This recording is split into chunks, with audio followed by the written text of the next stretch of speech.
श्री स्वयं नमस्तुभ्यम। आज पहले दिन की कथा पूर्ण हो चुकी है। ये कथा सीहोर में हो रही है। जैसा कि आप जानते हैं, रुद्राज महोत्सव भी चल रहा है। इसमें गुरुजी ने 10 महत्वपूर्ण बातें बताई हैं और उपाय भी बताए हैं। तो बढ़ते हैं आज की पहले जानकारी की ओर। जब हमें गलत मार्ग जाना होता, झूठ बोलना पड़ता, गलत करना होता तो मार्ग सुलभ हो जाता है। शिव महापुराण कथा कहती है, जब हमें सतमार्ग की ओर बढ़ते हैं, अच्छे करने की ओर बढ़ते हैं, भगवत स्मरण भजन की ओर बढ़ते हैं, तो हमें किसी भी रूप में भगवान की भक्ति भजन करने में उलझन आती है।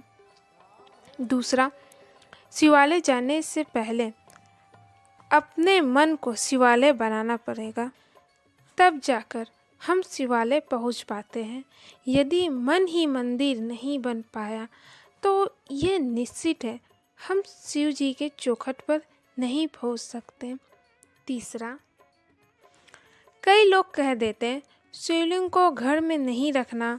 कई लोग कह देते हैं गर्भवती नारी को शिव मंदिर मत जाना। कोई कह दिया शंकर जी का दर्शन मत करना। कोई कह दिया शिव जी पर चढ़ा प्रसाद मत खाना, शिव जी पर चढ़ा पानी मत पीना।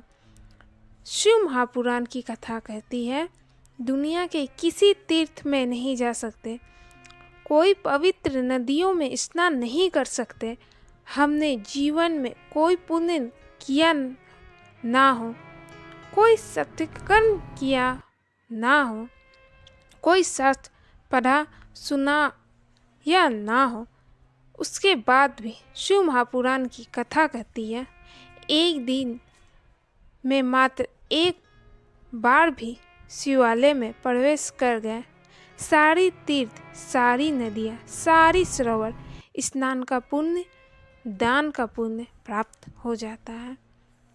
चौथा, एक नाम के अनेक व्यक्ति होते हैं। नाम से कोई नहीं पहचानता व्यक्ति की पहचान उसकी संगत से, उसकी रंगत से, उसकी मेहनत से होती है। ये व्यक्ति है जिसने मेहनत की थी, यह वो व्यक्ति है जिसने अपना शरीर एक धूप में खड़े होकर काला कर लिया, वो ये व्यक्ति है। उस व्यक्ति के साथ रहता है, अच्छी संगत है उसकी। पांचवा, गुरुजी ने कहा आप आए इतनी तपती हुई धूप में, 8-8 10-10 घंटे धूप में बैठे हैं। रुद्राज वितरण होना था 16 तारीख से। ना जाने कोई अफवाह उड़ा दिया, पहले ही रुद्राज बट रहा है और लोगों ने लाइन लगा दिया। इतनी तपती धूप में सुबह 6 बजे से रात 1 बजे तक लाइन में बैठे रहे। तब गुरुजी को सूचना मिली ये लोग 2 दिन से लाइन में बैठे हैं। तब गुरुजी ने थोड़ा थोड़ा रुद्राज बांटने का कह दिया। रुद्राज 16 तारीख से पहले ही बंटने लगा, पर देते देते कुछ कुछ टूट गया। गुरुजी भी परेशान हो गए कि अब वो सुधारे कैसे और रुद्राज बांटे कैसे। प्रशासन भी नई नई रोड बनाई, जैसे आने वाले यात्री को कोई परेशानी ना हो।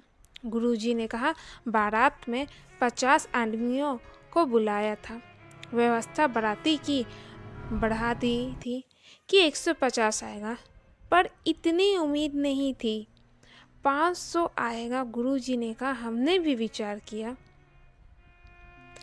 पिछले रुद्राज वितरण से 2 गुना व्यवस्था, पर हमें क्या मालूम आप लोग 6 गुना हो जाओगे।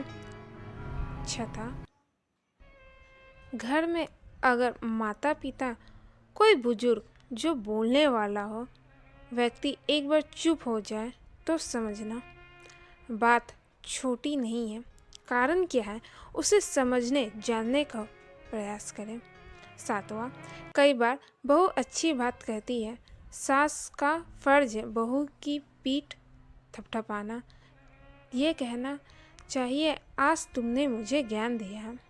8वां, सोमवार की अष्टमी या प्रदोष के दिन आपको लग रहा महादेव को जल चढ़ाते चढ़ाते इतने दिन हो गए, महादेव नहीं सुन रहे हैं, तब लोटा भर के जल लेके जाए तो सबसे पहले गणेश जी को चढ़ाए, अशोक सुंदरी जी के स्थान पर चढ़ाए, सदानंद कार्तिक जी के स्थान पर माँ पार्वती जी को चढ़ाए, वही जल बेलपत्री वृक्ष पर चढ़ाए, शिव जी को अर्पण नहीं करें।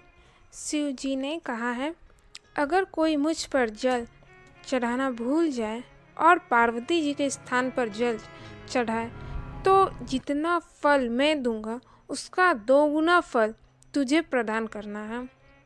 9वां, गुरु जी ने कहा, आप भी शिवालय में ये गलती किए होंगे, अब से नहीं करना। माता पार्वती के स्थान पर जलता हुआ दिया रख देते हैं। पशुपति व्रत करते आखिरी दिन 5वें दिन भी नारियल जो जलाधारी पर नहीं रखना, इसके ठीक सामने नीचे जमीन पर रख दीजिए। 10वां, किसी ने पत्र लिखकर प्रश्न पूछा, हमारे घर में शिवलिंग में जो अशोक सुंदरी के स्थान में नंदी जी बैठे हुए हैं, हम अशोक सुंदरी वाले स्थान पर जल कैसे चढ़ाएं?